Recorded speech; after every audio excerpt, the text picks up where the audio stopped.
Hello and welcome back to the another episode of Daily Quiz for Ias Prelims 2025. It is 21st August and we are going to discuss some very important questions with respect to your prelims today in this class. You know, every day we used to upload this video in a separate way, in a different way, but few of you students, you raised some concerns that you were not able to connect your questions with the current affairs itself. So, in taking the view of your concerns, we had brought up this initiative in which we would put some light on the current affairs as well as discuss the questions with respect to them. You know, when we are starting the discussion right now here, I assume that you would had already read your newspapers or you would had watched the videos from the YouTube and discussed your newspaper articles already. But if you had not done so, then don't worry. Here in this session, we would also put some light on the articles itself and give some brief idea what was in the newspaper and derive questions from these articles. So don't worry about that. Before we start our discussion, I would like to say a few very important things. I would like to mention the importance of this video for you guys. This video is very much important for you if you are an aspirant, if you are aspiring to be a civil servant, then this video becomes very much important for you. Usually what happens, either you will, when you have to clear your current affairs, what you will do, you would watch either videos on YouTube or you will search newspapers for that.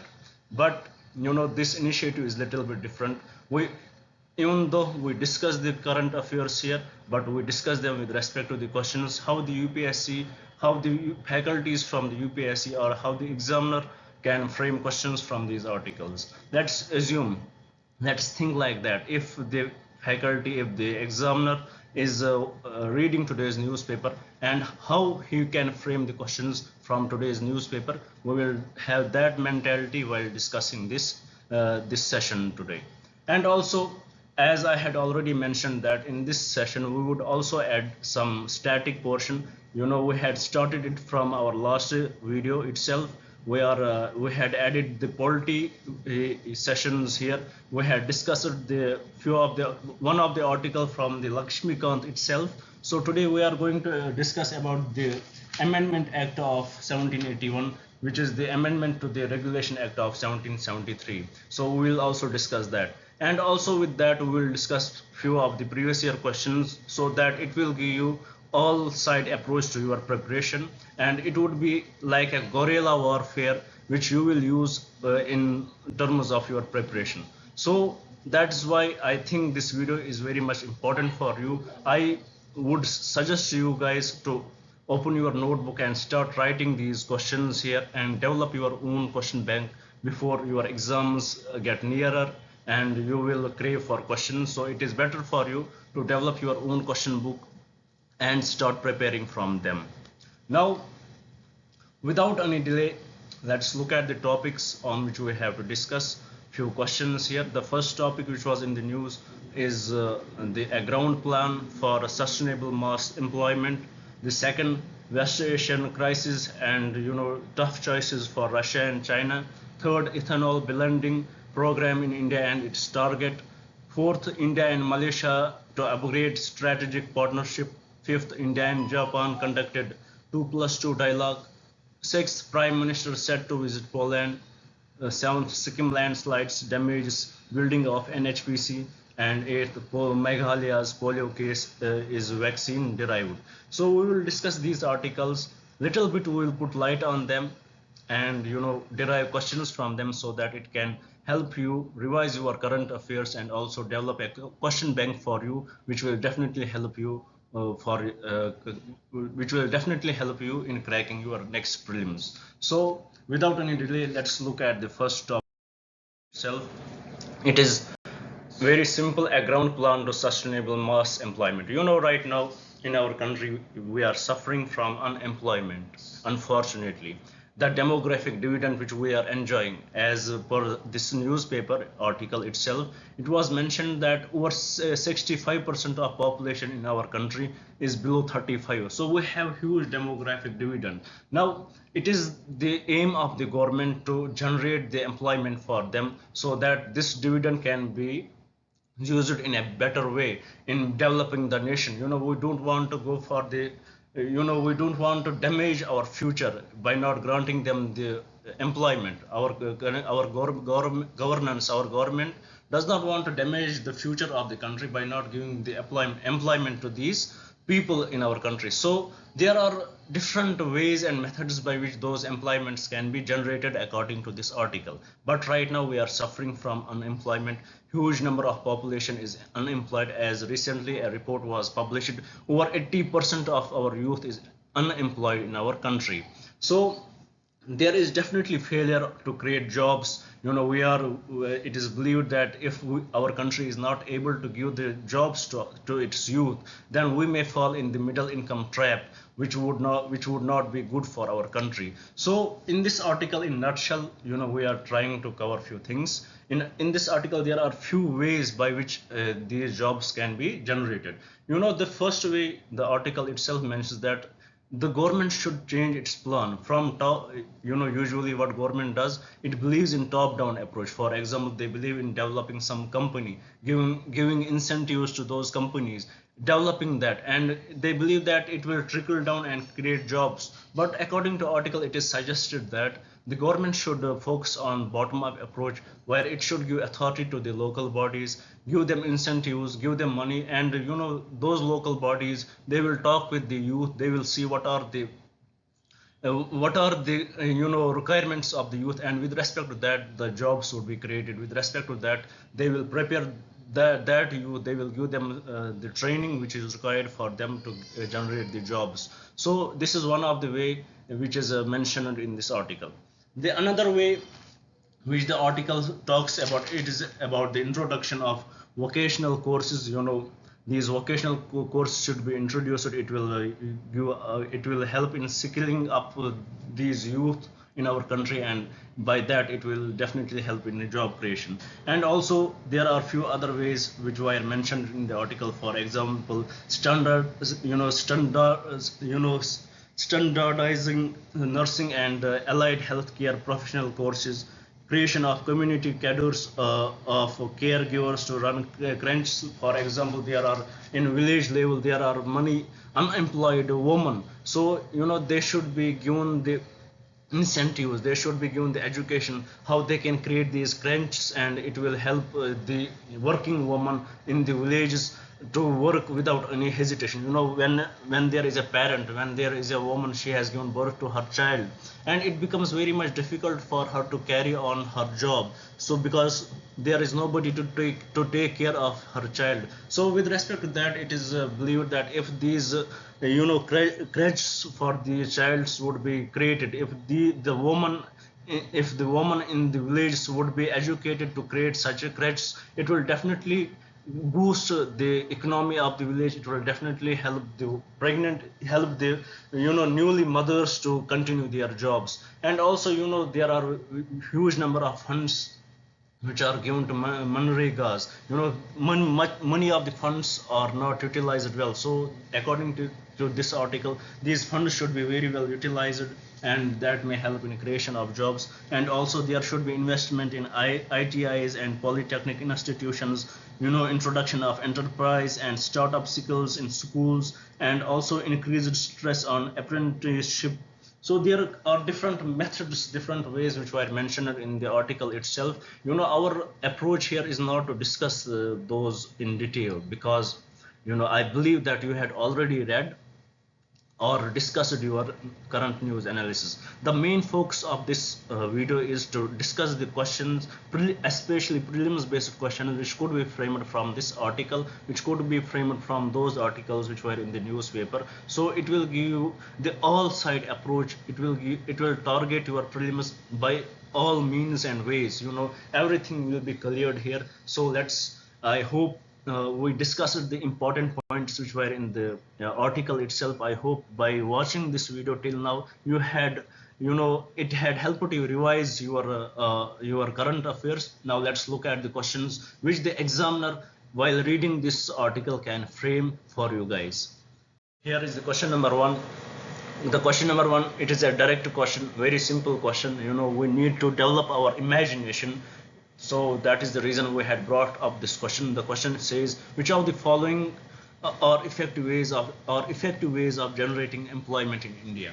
So we have to find which of the following mentioned below are the effective ways of generating employment in India. First, promoting skill development programs, 100% correct. If we will promote skill development programs, we will give vocational training and other stuff with that. It will definitely help in job creation. Second, expanding the formal sector, 100% correct. By expanding the formal sector, it will definitely help in creating new jobs. Third, enhancing agricultural productivity, 100% correct. Because of that, it will also help in creating jobs. Fourth, increasing import tariffs on foreign goods. This is a very tricky option. When we will increase the import tariffs on foreign goods, it will definitely help. It will definitely boost the domestic goods, but it does not have direct impact on the employment generation. In fact, it will at certain cases, it will definitely reduce the employment in our country. So for the question number one, the correct options are option 1, 2 and 3. The fourth option is very much incorrect with respect to the employment generation in India. So for the question number 1, the correct options are option 1, option 2 and option 3. So with respect to this, let's look at the question number 2. To the employment generation itself, we discussed about the vocational courses. Now we framed a question on vocational courses so that it will give the idea what they are and how the UPSC can ask you with respect to this. About question number 2, it says, which of the following statements are true regarding vocational courses in India?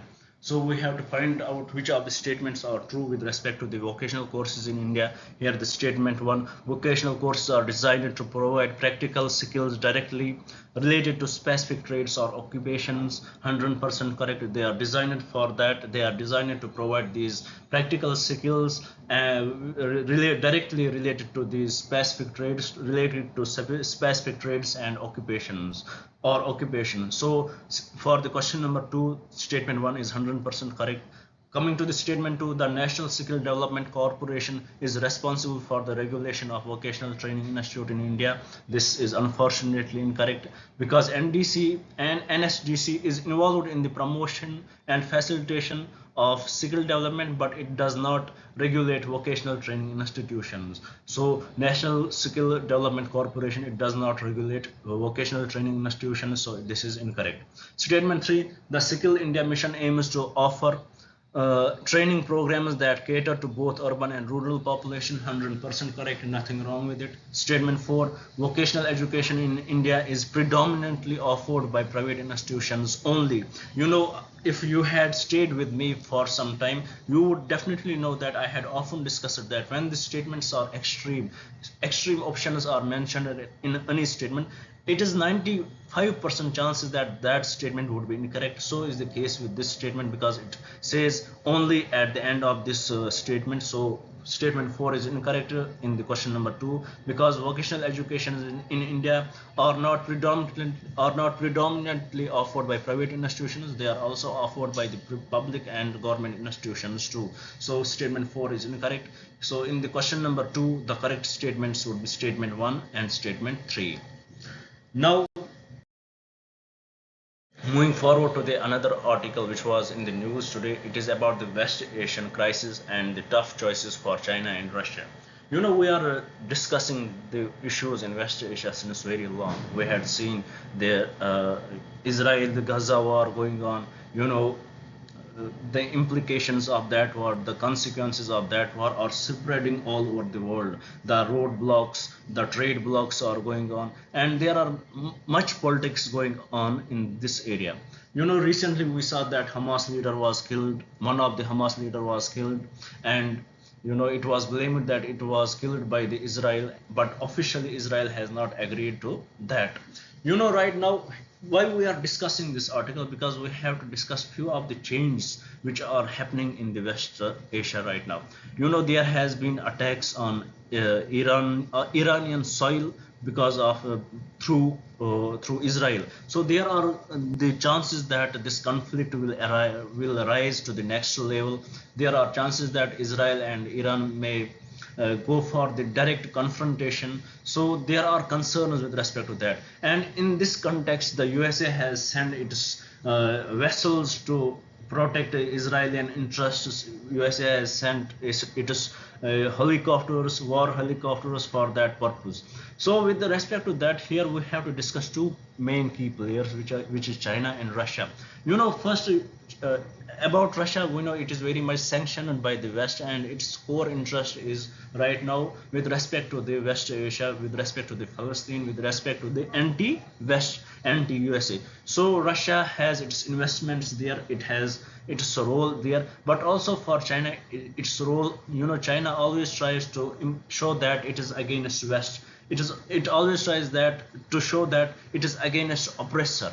In fact, China's policy is different, but it will show to the people, it will show to the world that it is against the oppressor. It is right now it is said that it is against Israel, and they have their concern. Their relation with Israel, with Iran is special. They have their trade relations with Iran, but at the same time, while China and Russia are supporting Iran, but there are some concerns. What are those concerns? The concerns are that Iran may go for the nuclearization. Iran may go for the nuclear weapons, and it does not go well with these two countries. Even though they want Iran to do some damage to Israel and West, but at the same time they don't want Iran to be a nuclear power. So that is the concern. These are some tough choices which China and Russia are in. They have to take some tough decisions right now with respect to the Iran and Israel war, which is very much inevitable. So with respect to this, let us see a question. Let us see how China plays its role in West Asia. Here the question number 3, it says, which of the following statements accurately describe China's role in West Asian politics? Statement 1, China has been increasing its influence in West Asia primarily through economic investment and infrastructure projects under the Belt and Road Initiative. 100% correct. Nothing wrong with this statement. Statement 2, China maintains a neutral stance in the regional conflict of West Asia and avoids direct diplomatic engagement with conflicting parties. This is very much nonsense and incorrect statement, because it has direct diplomatic it does not avoid the direct diplomatic engagements, but it has direct diplomatic engagements with the conflicting parties, but even though it tries to remain neutral. So this statement is partially correct, partially incorrect. We don't go, as an UPSC aspirant, we don't need partially incorrect or partially correct. We need perfection. So statement 2 is incorrect. Coming to the statement 3, China's involvement in West Asia includes significant arms sale and military cooperation with various regional states. Nothing wrong with this statement, correct. Statement 4, China's engagement in West Asia is largely driven by its need for energy, resource and strategic access to maritime routes. 100% correct. So for the question number 3, the correct statements are statement 1, statement 3 and statement 4. Now similarly, moving to the question number 4, we had already seen how China mediated between Iran and Saudi Arabia, because Saudi Arabia is majorly Sunni power and Iran is majorly Shia power. So there is political conflict between these two sects of Islam. So China has played a great role in mediating between Saudi Arabia and Iran's relation. So with respect to it, let's see this question number 4. Which of the following statements accurately describe China's role in addressing the conflict between Iran and Saudi Arabia? First statement, China has actively facilitated direct peace talks between Iran and Saudi Arabia as neutral mediator. 100% correct. Statement 2, China has provided military support to one of the conflicting parties to influence the outcome of the conflict. Totally incorrect, nonsense statement. Statement 3, China has used its economic leverage and diplomatic channels to encourage dialogue and reduce tensions between Iran and Saudi Arabia. 100% correct. Statement 4, China's involvement in the Iran-Saudi conflict primarily aims at securing energy supplies and expanding its regional influence. 100% correct. So for the question number 4, the correct statements are statement 1, statement 3 and statement 4. With this, let's move to the another topic. Today's discussion, it is about the ethanol blending. Right now we are living in the world where energy crises are one of the concerns. We are living in the world where global warming is the concern. We are living in the world where food security is the concern.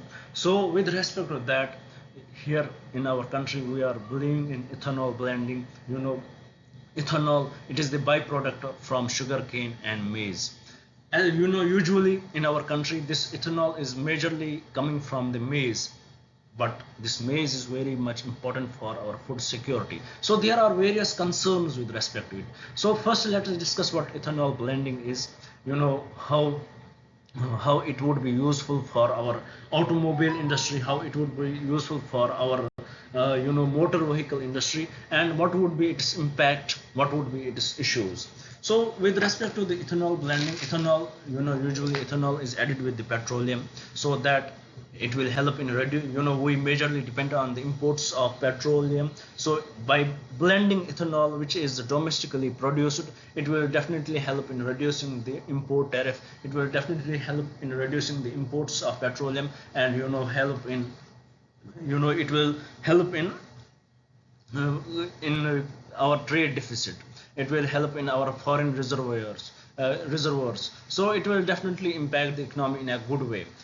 But before we discuss its issues, let's put some more points on it. 20% of ethanol blending, by it is the target for India, that by 2026 India should aim at 20% blending of ethanol with the petroleum, so that these prices would be reduced, and our dependence on petroleum would be reduced. So let us see what are the impacts with it. First impact, it saves foreign exchange reserves, reduces impact bill. Second, boost for strategic sugar industry, and majorly this ethanol is taken from the sugar industry, sugar cane. So it will boost the sugar industry, and it will help increasing the farmers' income level, and also it will definitely impact the global warming. It will definitely impact the greenhouse gases, because by blending ethanol it will reduce some of the greenhouse gases. So these are few impacts with it. But still, even though there are impacts with it, there are some issues. Before we understand those issues, we will see where from this ethanol comes. Ethanol, it is a biofuel. There are various categories to this biofuel. Here majorly there are 4 generations of this biofuel, which you need to know. That the first generation, it comes from cereals, and other cereals like sugarcane and etc. Second generation from industrial waste and wood. Third generation from algae, and fourth generation from genetically modified organisms. Now here is the problem.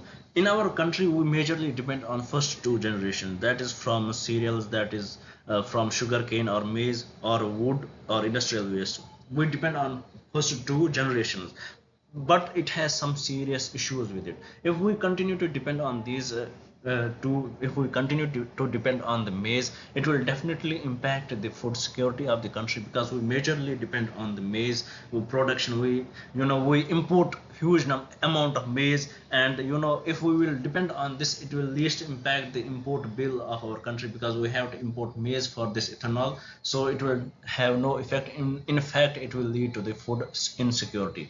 Second, food security in our country. Now what are the what is the way forward here?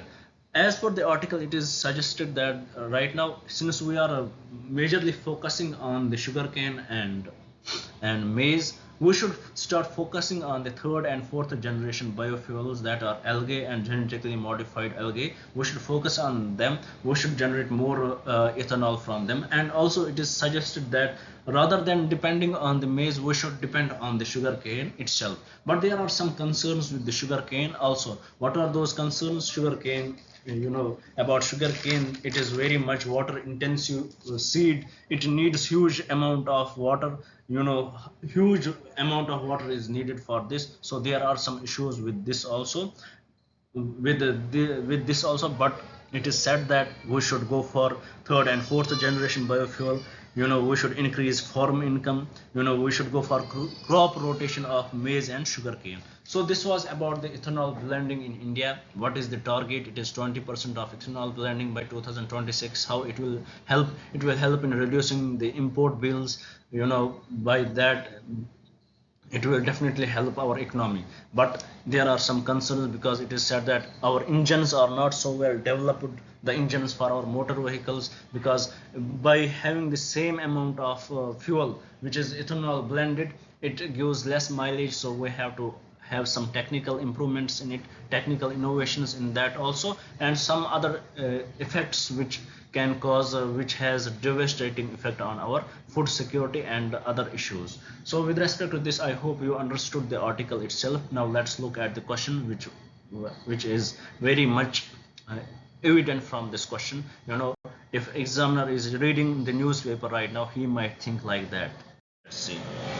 The question says, which of the following statements about ethanol blending in India are correct? First statement, the national policy on biofuels aims to increase the ethanol blending percentage in petrol to 20% by 2026. 100% correct. Second, ethanol blending helps in reducing greenhouse gas emission and decrease dependence on imported oil. 100% correct. We discussed it. Third, ethanol in India is primarily produced from sugarcane, maize, and other food crops. 100% correct. Fourth, the government provides direct subsidies to ethanol producers to encourage higher production and blending. This is totally incorrect. So for the question number 5, the correct statements would be statement 1, statement 2, and statement 3 only.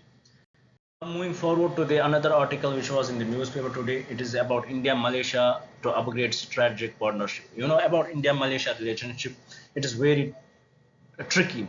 Our relationship is not that good, because especially from 2018 onwards, when India, we abrogated the Article 370. Because of that, the Malaysia went to the UN and they talked bad about it. Our trade with Malaysia was in palm oil. Malaysia and Indonesia, they are the highest producers of palm oil. Because of that statement from the Malaysia in the UN, we had reduced that trade with the Malaysia to the highest levels. And also there, it is believed that some of the anti-Indian personals are hosted by the Malaysia itself. So because of these issues, the relation between Malaysia and India are not that well. Malaysia is often talking bad about India's interests. Malaysia is seen that it is very much tilted towards Pakistan and China. So there are various concerns with respect to that. But recently there are some different news with respect to it. We had seen Malaysia cites its interest in BRICS, as India is one of the member in the BRICS. So Malaysia wants to be the member of the BRICS, and also we had seen Malaysia praising Indian efforts to the global climate protection. Malaysia has praised the India's efforts, and also there were many memorandum of understandings were signed between India and Malaysia, so that this relationship has been upgraded between India and Malaysia. And Malaysia is very much important for India in many aspects too. For India to be the global leader, we need acknowledgement of these countries. We need acknowledgement of every country in our neighborhood, at least in the Asian continent. So for every country matters to us, every country is important for us. So our approach towards every country should be friendly, whether it is our hostile enemy Pakistan. We have to try to have friendly approach with them. We have to try to gain their respect. We have to try to gain their trust. So there are various concerns. We have to negotiate. We have to talk with the countries and try to negotiate and those concerns, and develop our relationship in a better way, so that we can be the absolute global leader in the world right now. So with respect to this, many memorandum of understandings were signed between India and Malaysia. For example, local currency settlement in local, for the trades there should be local currencies would be used, and different other agreements were signed with respect to this. So with respect to the India Malaysia relationship, let us see the question which can be framed on the prelims model. Here the question says, question number 7, which of the following statements correctly describe the trade relations between India and Malaysia? It is said that Malaysia is one of India's major trading partner in the ASEAN region, with significant trade in palm oil and petroleum products. 100% correct. Second, India and Malaysia are both signatories to the Regional Comprehensive Economic Partnership Agreement. No, it is incorrect. Malaysia is, but India has withdrawn from this. Third, the bilateral trade between India and Malaysia has been significantly influenced by India's policies on the import of electronic goods and Malaysia's export of rubber products. 100% correct. Fourth, Malaysia has been actively involved in the development of infrastructure projects in India. Totally nonsense statement. This is incorrect. So for the question number 7, the correct statements are statement 1 and statement 3. Now forward to the another topic which was in the news today. It is about India Japan to conduct 2+2 dialogue. You know, why it is in news? Because of the arrival of Japanese defense minister and the foreign minister in our country, to discuss troubled waters in Western Pacific because of the impact of the China's interests. So on this article we have on this topic we will discuss much more on it. So let's see the question based on this article. Let's see what the question says. Here the question is directly on the 2+2 dialogue. It says, which of the following statements accurately describe the 2+2 dialogue mechanism in international relations? So about 2+2 dialogue, let's understand what it is. First statement, the 2+2 dialogue is a format for bilateral talks involving the defense and foreign ministers of two countries. 100% correct. Second, the 2+2 dialogue mechanism is primarily used to enhance economic cooperation and trade relations between participating countries. Incorrect. It is not about economic cooperation, it is about defense cooperation. So statement 2 is incorrect. Statement 3, the United States and India are known to engage in a 2+2 dialogue as part of their strategic partnership. 100% correct. So was the case with the India and Japan. Now to the another article, it says PM said to visit Poland. After 45 years such visit of PM is going to visit, PM of India is going to visit the Poland. It is after so many years. It is more a symbolic gesture. We had recently seen when Russia-Ukraine war was on the peak in initial days, and many Indian students were trapped in Ukraine. So Poland became a major hub for Indian students, from where Indian students were evacuated. So for that, it is a more symbolic gesture of PM Narendra Modi to India. It is like a thanksgiving to the Poland nation itself. With respect to the India and Poland, our bilateral trade is about 6 billion. So these are few important points in it. And the diaspora in the Poland, it is said that the Indian diaspora there is 25,000. Among the 25,000, 5,000 are believed to be the students. This visit might be the game changer. It is believed that many Polish industries, they want to work in India, so they want to understand the conditions in India.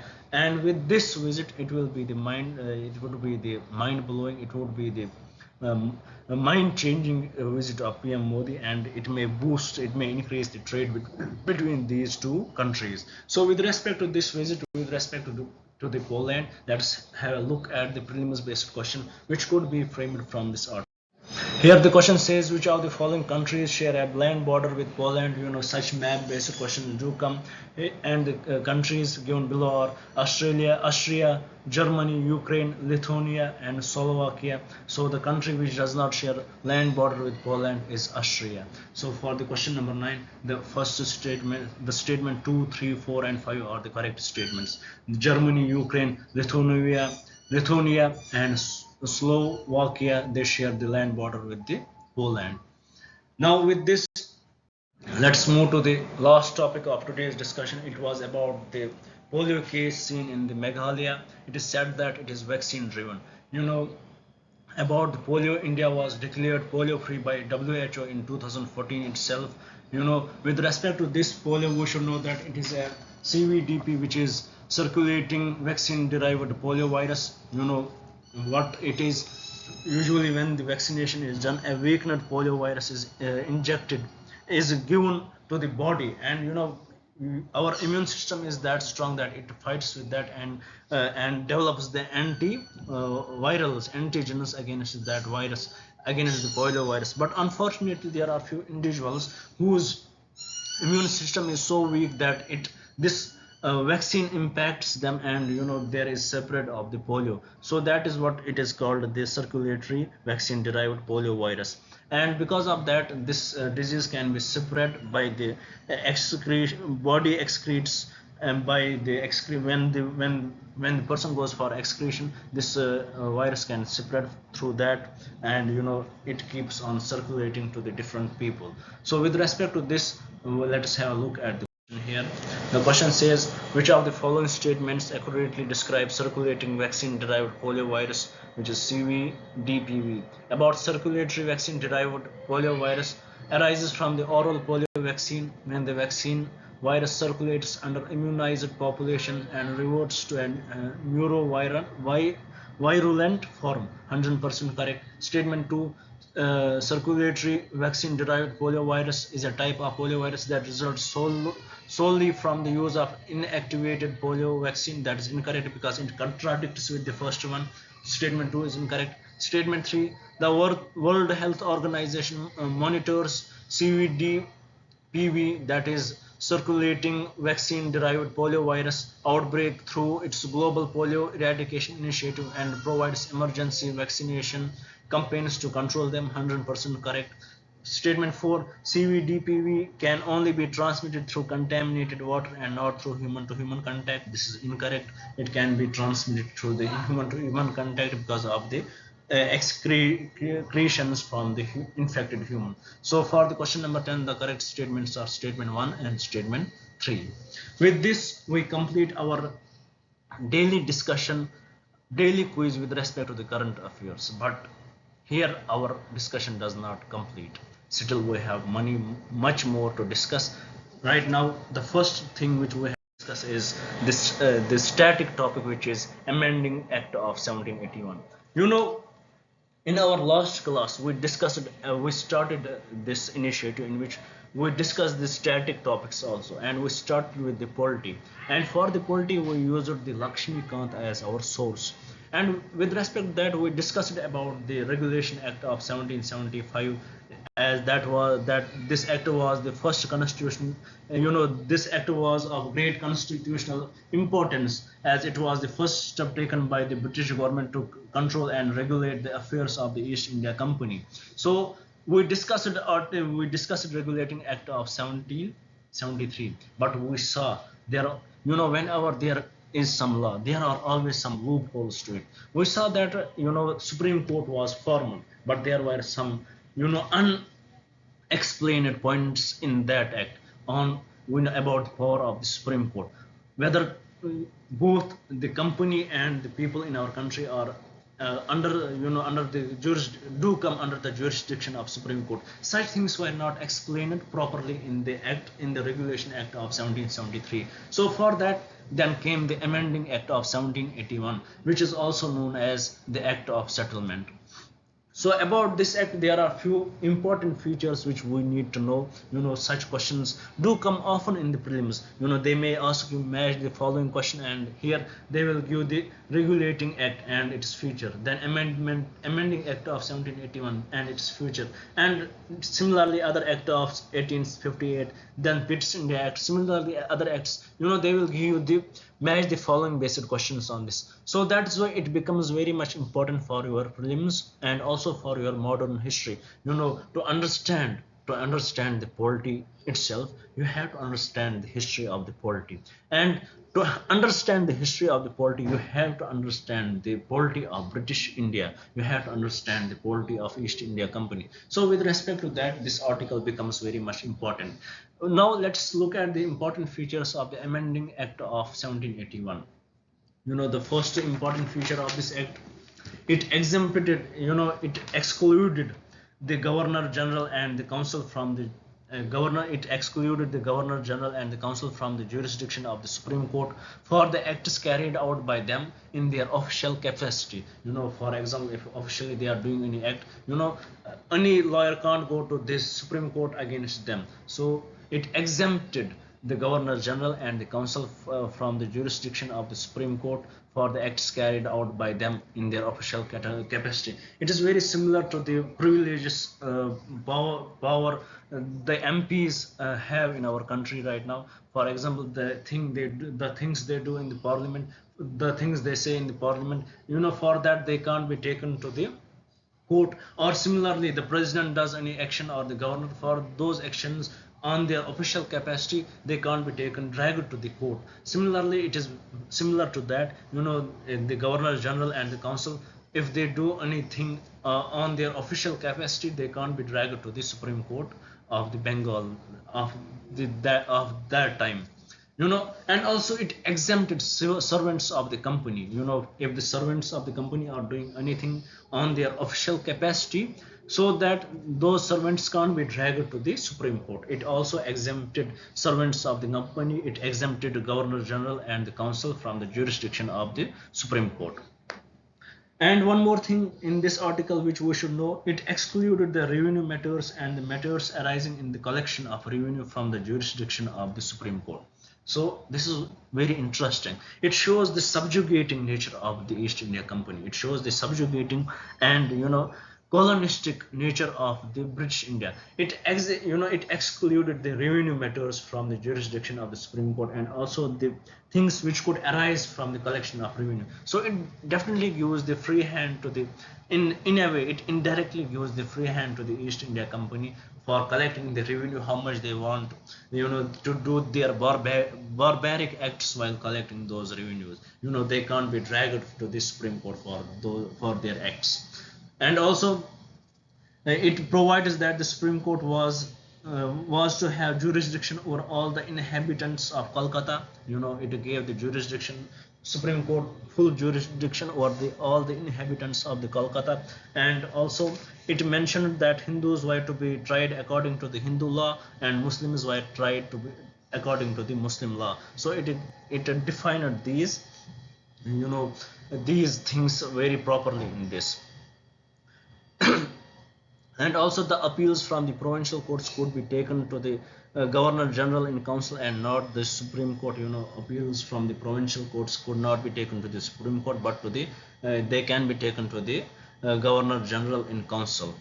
And one more important feature of this amending act of 1781 was it empowered the governor general in council to frame regulations for the provincial courts and councils. So it gave some extraordinary powers to the governor general. It exempted their actions taken in the official capacity. It exempted the actions of the servants of the company. It excluded the revenue matters from the jurisdiction of Supreme Court. And also it has to have jurisdiction over all the inhabitants of the Calcutta. It gave Hindus would be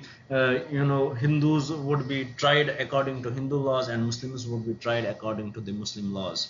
And the appeals from the provincial courts can't be taken in the Supreme Court but in the governor general in council. So these were the few of the major and few of the points which we need to know about the amending act of 1781, or which is also known as Act of Settlement. I hope you understood this topic very well. Earlier we had discussed the Regulation Act of 1773. We saw many many points in that. We saw many features of that, key provisions of that. For example, establishment of the Supreme Court. And in this act we saw few of the amendments with respect to the jurisdiction of the Supreme Court. Now I hope you had understood these two articles very well. Now let's have a look at the questions which the UPSC examiner can frame from this article. Here the question number 11 says, what was the primary purpose of the amending act of 1781, also known as the Act of Settlement? Here the first option, to grant the British East India Company full authority in Indian territories, no. Second, to address administrative and judicial issues within the British East India Company's governance in India. Let's keep it here. Third, to abolish the British East India Company and replace it with a direct British rule in India. Totally incorrect, absurd statement. Statement 4, to introduce a new currency system for the British East India Company's territories. Totally incorrect. So for the question number 11, the correct statement would be statement 2. The primary purpose of the amending act of 1781 was to address administrative and judicial issues within the British East India Company's governance in India. Similarly, question number 12, which of the following statements accurately describe the impact of the amending act of 1781 on the judicial system of the British East India Company? Statement 1. The Act established a uniform legal code across all British East India Company territories. Incorrect. Statement 2. The Act clarified the jurisdiction and powers of the Supreme Court in Kolkata, especially concerning the administration of justice in Company territories. 100% correct. That is what we discussed. Statement 3. The Act introduced the separate judicial system for the British East India Company, European and Indian subjects. No, it included all the inhabitants. So this is statement 3 is incorrect. Statement 4. The Act granted the British East India Company's administrators the power to make judicial decisions without oversight. This is also incorrect. So for the question number 12, the correct statements are statement is statement 2 only.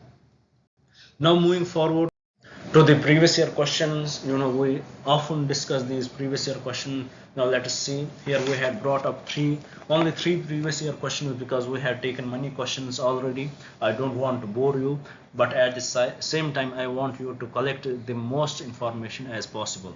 Here the question number 1 says, with which one of the following mountain tribes did the British first came into contact with after the grant of Diwani in the year 1765? Was it Garos, was it Khassis, was it Kukis, or what is Tipperahas?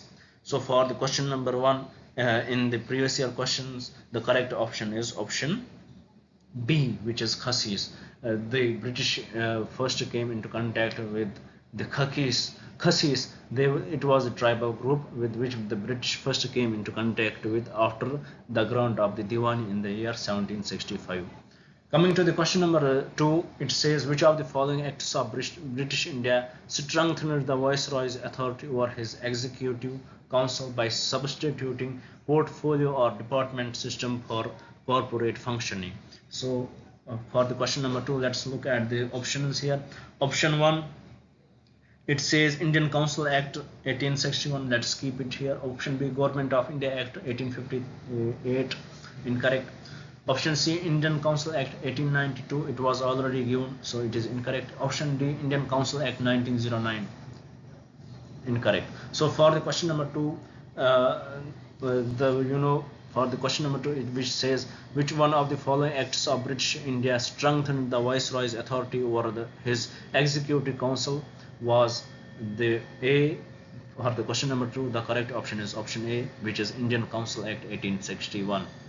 Now similarly, coming to the last question of today's discussion, it says, during the colonial period in India, what was the purpose of the Whitley Commission? So here we have to understand what was the purpose of the Whitley Commission. First, to review the fitness of India for the further political reforms. No. Third, to draw up a plan for financial reforms for India. No. Fourth, to develop a comprehensive scheme for civil services in India. No. Second, to report on existing conditions of labor and to make recommendations with respect to that.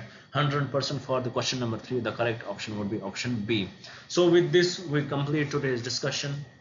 I hope you would like the video. I hope you would share it with your friends, and also please write in the comments what are the initiatives which we should bring in. This is all side approach. This is target your prelims through every way. Make it the one-stop destination for you. Do write in the comments what do you need. We will definitely bring that. Thank you for staying with me. Thank you very much, and God bless you. Do subscribe the channel and share it with your friends. Thank you.